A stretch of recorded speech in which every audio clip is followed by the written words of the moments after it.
ఏ 40-50 ఏళ్లకో బట్టతలు వస్తే దాని గురించి పెద్దగా దిగులు పడాల్సిన అవసరం ఎవరికీ ఉండకపోవచ్చు. అదే ఎటొచ్చి మరీ 20-30 ఏళ్లకే బట్టతలు వస్తే అది కొద్దిగా ఇబ్బంది పడాల్సిన విషయమే.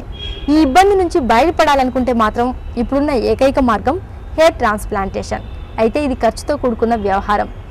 కృత్రిమంగా బట్టతలపై వెంట్రుకలు మొలిపించే హెయిర్ ట్రాన్స్ప్లాంటేషన్ గురించిన మరిన్ని వివరాలను సీనియర్ డెర్మటాలజిస్ట్ డాక్టర్ పార్థసారథి గారిని అడిగి తెలుసుకుందాం.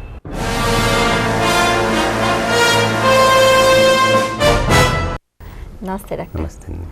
డాక్టర్ గారు, ఒకప్పుడు బట్టతల వస్తుందంటే దాన్ని ఆపటం కానీ వాయిదా వేయటం కానీ మన చేతిలో ఉండేది కాదు. కానీ ఇప్పుడు మందులతో బట్టతలని వాయిదా వేస్తున్నారు. అలాగే బట్టతల వస్తే కూడా మళ్ళీ తిరిగి జుట్టు వచ్చేలా చేసి అంటే హెయిర్ ట్రాన్స్ప్లాంటేషన్ అనేది చేస్తున్నారు కదండి. అసలు ఈ హెయిర్ ట్రాన్స్ప్లాంటేషన్ అంటే ఏంటి? హెయిర్ ట్రాన్స్ప్లాంటేషన్ అంటే హెయిర్ని ఒక చోటు నుంచి ఇంకో చోటికి ప్లాంట్ చేయడం అనమాట. అంటే మన హెయిర్ని, మన వెనక భాగంలో ఉన్న హెయిర్ని ముందు భాగానికి ట్రాన్స్ఫర్ చేయడాన్ని హెయిర్ ట్రాన్స్ప్లాంటేషన్ అంటారనమాట. అంటే ఎలా చేస్తారండి? పద్ధతి కొంచెం చెప్తారా? వెనక ఉన్న హెయిర్ ఓకే. ఈ హెయిర్ ట్రాన్స్ప్లాంటేషన్ అనేది ముఖ్యంగా 25 సంవత్సరాలు దాటిన వాళ్ళలో, బట్టతలు ఉన్న వాళ్ళలో చేస్తారు. ఈ బట్టతలు కూడా రకరకాలుగా ఉంటుంది. కొంతమందికి ముందు భాగంలో వెంట్రుకలు పోతాయి, కొంతమందికి నడినెత్తి మీద వెంట్రుకలు పోతాయి, కొంతమందికి పార్శ్వ భాగంలో వెంట్రుకలు పోతాయి. సో ఇలా దాన్ని బట్టి గ్రేడ్ 1, గ్రేడ్ 2 అలా గ్రేడ్ 7 వరకు బట్టతల ఉంటుంది. ఎంత బట్టతలు వాడికైనా కూడా ఈ వెనక భాగంలో ఉన్న హెయిరు దట్టంగా మంచిగా ఉంటుంది. ఎందుకంటే ఈ హెయిర్ మీద ఆ జెనెటిక్ ఇన్ఫ్లుయెన్స్లో ఉన్న టెస్టోస్టెరాన్ హార్మోను ఈ హెయిర్ని ఏమీ చేయదు. అదే ఈ హెయిర్ మీద ఈ టెస్టోస్టెరాన్ హార్మోన్ ప్రభావం ఉంటుంది కాబట్టి ఈ హెయిర్ బట్టతల వాడు ఊడిపోతూ ఉంటుంది. కానీ ఈ హెయిర్ మాత్రం ఊడిపోకుండా అలాగే ఉండిపోతుంది.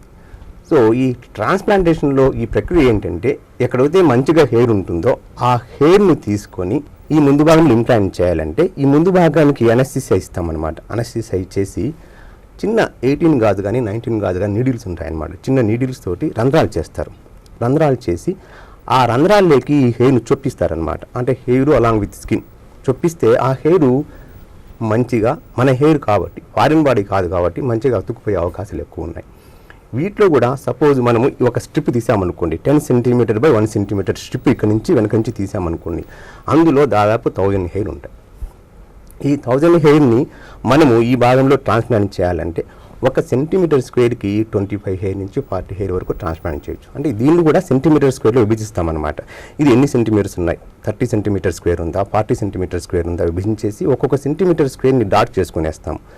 ఆ ఒక్కొక్క సెంటీమీటర్ స్క్వేర్లకి 25 నుంచి 30 హెయిర్ ఆ నీడిల్స్ ద్వారా చూపిస్తాం అన్నమాట లోపలికి. దీన్ని హెయిర్ ట్రాన్స్ప్లాంటేషన్ అంటారు. అంటే ఇది దశల వారీగా చేస్తారా, మొత్తం ఒకేసారి చేస్తారండి? యాక్చువల్గా హెయిర్ ట్రాన్స్ప్లాంటేషన్ ఒక్కసారి చేయడమే మంచిది. ఎందుకంటే ఒకసారి చేసిన తర్వాత కొంచెం స్కార్ ఫామ్ అవుతుంది అక్కడ. అప్పుడు రెండోసారి చేసేటప్పుడు స్కార్ ఎప్పుడైతే ఫామ్ అవుతుందో మైక్రో స్కార్స్ అంటారు. కింద వాస్కులేచర్ అంటే రక్తనాళాలు కూడా మంచిగా ఉండవు, అంత మంచిగా ఉండవు. కాబట్టి మొదటిసారి హెయిర్ ట్రాన్స్ప్లాంట్ చేస్తే మంచిది.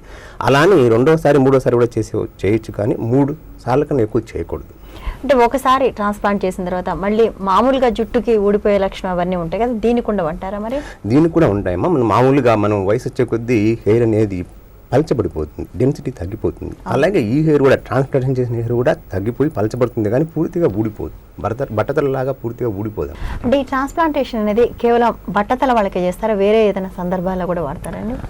బట్టతల వాళ్ళకి ముఖ్యంగా హెయిర్ ట్రాన్స్ప్లాంటేషన్ చేస్తాము. కానీ కొంతమందికి ఐబ్రోస్ చాలా తక్కువగా ఉంటాయి, పలచగా ఉంటాయి. అటువంటి వాళ్ళకు కూడా ఇక్కడ ఈ హెయిర్ ట్రాన్స్ప్లాంట్ చేయొచ్చు. అలాగే కొంతమంది మీసాలు సరిగా వచ్చి ఉండవు, వాళ్ళలో కూడా హెయిర్ ట్రాన్స్ప్లాంటేషన్ చేయొచ్చు. కాకపోతే ప్రతిసారి ఫ్రీక్వెంట్గా కట్ చేసుకోవాల్సి వస్తుంది. అలాగే కొంతమందికి ఇప్పుడు యాక్సిడెంట్స్ వల్ల స్కార్స్ ఫామ్ అవుతాయి. అటువంటి వాళ్ళలో డీప్ స్కార్ కాకుండా సూపర్ఫిషియల్గా ఉంటే వాళ్ళలో కూడా హెయిర్ ట్రాన్స్ప్లాంటేషన్ చేయొచ్చు. అంటే ఎంతైనా శరీరంలో ఒక భాగం నుంచి ఇంకో భాగంకి అతికించి చేయడమే కదండి, దీనివల్ల ఇబ్బందులు ఏమి ఉండవంటారా? అంటే ఇవి ఇబ్బందులు అంటే ముఖ్యంగా ట్రాన్స్ప్లాంటేషన్ చేసిన తర్వాత వ్యక్తి ఒక 3 days 4 days రెస్ట్ తీసుకోవాల్సి వస్తుంది. బరువైన వస్తువులు ఎత్తకూడదు. తర్వాత ఎప్పుడు ఇలా ఒక 2-3 days ఇలా హెయిర్ అంటే తల పైకి పెట్టుకొని పడుకోవాల్సి వస్తుంది. కిందికి వంగి షూలు వేసి టై చేయడం కానీ, కిందికి వంగి వస్తువులు తీసుకోవడం కానీ చేస్తే ఒకసారి బ్లీడింగ్ వస్తుంది అనమాట. సో అందుకని ట్రాన్స్ప్లాంటేషన్ చేయించుకునే వ్యక్తి 3-4 డేస్ రెస్ట్ తీసుకోవాల్సి వస్తుంది. బరువు పనులు చేయకూడదు. అలాగే ఆయింట్మెంట్స్ ఇస్తాం. పాలిమిక్సిన్, డెసిట్రాసిన్ అనే ఆయింట్మెంట్స్ ఉంటాయి. ఆ ఆయింట్మెంట్ రెగ్యులర్గా అప్లై చేసుకోవాలి. ఒక 7 డేస్ 10 డేస్ పోయిన తర్వాత తలస్నానం కూడా చేయొచ్చు.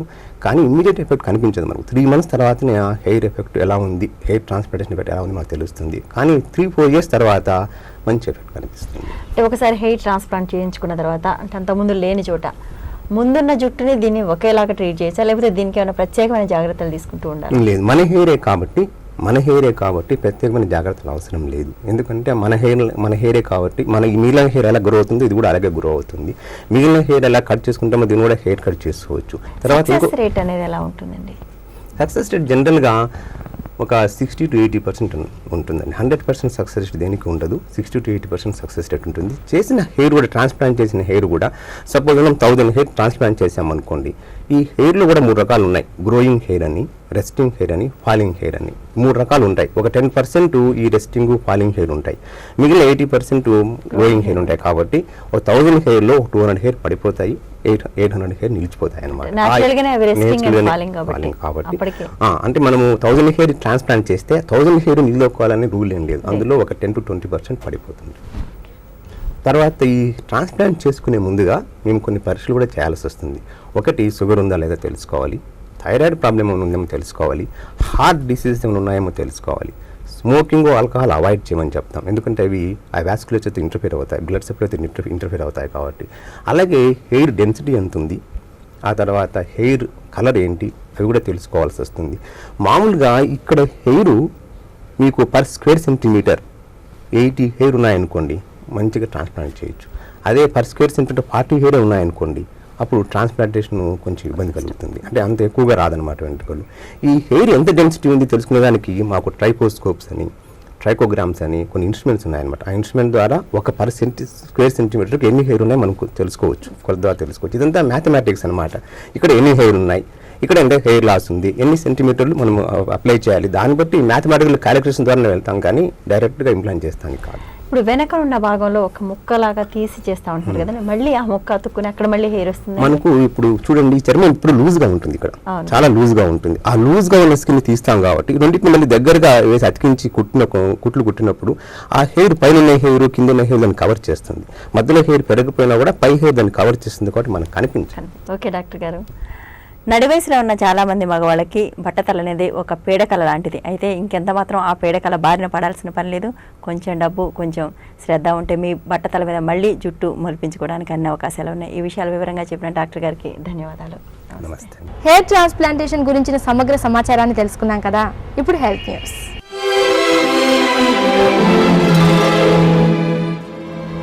మన కంటి చూపుకెంత ప్రాధాన్యం ఉందో వాసనకు అంతే ప్రాధాన్యత ఉంది. వాసన లేని పూలు ఎంత అందమైనవైనా ఎవరూ ఇష్టపడరు. వాసన లేని పదార్థం రుచించదు. అన్ని జ్ఞానాల్లో కన్నా వాసన చాలా తీవ్రమైంది. మనిషి తొలిగా ఆధారపడేది వాసన మీదే. వాసన మీద జపాన్ పరిశోధకులు జరిపిన పరిశోధనలో కొన్ని ఆసక్తికర విషయాలు వెల్లడయ్యాయి. సువాసనలు మెదడు మీద ప్రభావం చూపిస్తాయి. మనిషిలో కోపాన్ని తగ్గించి ఆత్మస్థైర్యాన్ని పెంచుతాయని జపాన్ పరిశోధకులు చెబుతున్నారు. సువాసనలు వెదజల్లే వాతావరణంలో మనుషులు చురుగ్గా పనిచేస్తారని వారు వివరిస్తున్నారు. ముఖ్యంగా మల్లెపూల గుబాళింపులో తప్పులు లేకుండా బాగా చురుకుగా పనిచేస్తారని వారంటున్నారు. ప్రతి ఆఫీసులోనూ మంచి